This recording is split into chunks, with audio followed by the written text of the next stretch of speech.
Bulambale abaana okudda ku masomero bannannyini masomero abasomesa wamu n'abayizi batandise okweteekateeka.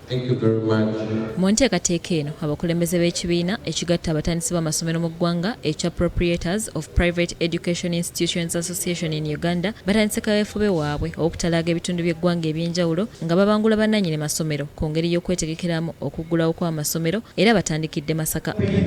Ssentebe w'abatandisi b'amasomero g'obwannannyini mu ggwanga omukungu Mike Kironde asabye bannannyini masomero okukubiriza abasomesa abakozi abalala abazadde n'abayizi okujjumbira okwegemesa amasomero gagenda okuggulwawo nga tewali kyekwaso kirala. Abaana abasukka emyaka 18 mu batwale babageme. Awadde bannannyini masomero amagezi okuddaabiriza amasomero gaabwe mu kiseera kino kubanga amasomero agamu gali mu nsiko ekintu ekyennyamiza. Tuzze tuyita mu bitundu eyo nga tujja e Masaka tusanze amasomero maggale, amasomero galina omuddo gajjudde nga tolabawo kabonero konna kalaga nti mu mwezi gumu tunaatandika.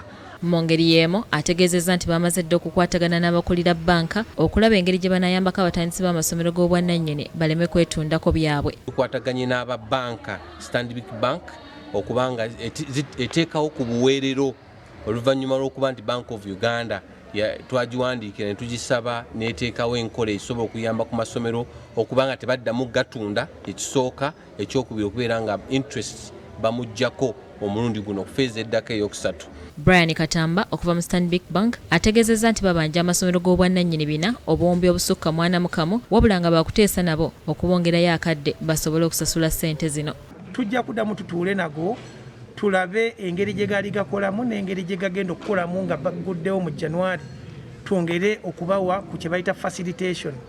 Bo bannannyini masomero g'obwannannyini nga bakulembeddwa mu John Bosco Serugave ng'oneesa abawandiisi w'ekibiina ekigatta amasomero g'obwannannyini e Masaka ekya Association of Directors of Private Schools and Institutions agamba nti mu kiseera kino eky'omuggalo gwa ssennyiga corona basanze okusoomoozebwa kw'amaanyi nga n'abamu ku bannaabwe baafa dda olw'amabanja ga bbanka n'ebirala. Ekyamazima abasomesa beenyigidde nnyo mu boda abalala bagenze kukuba kyeyo abalala bali mu chapati. Tetwekakasa bulungi nnyo nti abasomesa tunaaba tukola ki tunaaba tubalina. Obuzibu obulala tugenda kufeesinga abazadde bagenda kujja ku ssomero nga tebalina wadde 2,000. Naye Mukabe Town Council enteekateeka nadda mu masomero gaffe tennaba kuba nnungi wadde n'akamu ng'ate mu butuufu tuliwulira mu paalamenti tuwulira minisita zibirangirira naye kati ogenda okudda wansi ku ground eri amasomero gaffe aga primary oba amasomero gaffe aga secondary tulabawo na nteekateeka eraga gavumenti gye tuyambyeko okulaba nga tusobola okuddaabiriza ebisimbe byaffe kubanga abasomesa abasinga covid yajja abasomesa abazinga bagenda ne bakola kindi banoonya emirimu emirala abalala ne bagenda mu bulooka abalala bali mu kupakasa muddo ate essaawa eno otuuka ku masomero agali mu Mukabe Town Council ddala osula n'okusulira amasomero gakola ki gatandikira. Mu mbeera y'emu yo disitulikiti y'e Buyikwe nga beetegekera okuggulawo kw'amasomero abayizi mu masomero ga gavumenti babafunidde ssente z'ekyemisana. RDC w'e Buyikwe Jane Francis Kagai ng'ali wamu n'abakulembeze b'omu kitundu kino agumizza abazadde bwe bategeeza nti ekitongole kya ICIDA kyafunidde abayizi mu masomero ga gavumenti ensimbi z'ekyemisana naddala abo abava ewaka nga balinze ekiseera amasomero gaggulwewo.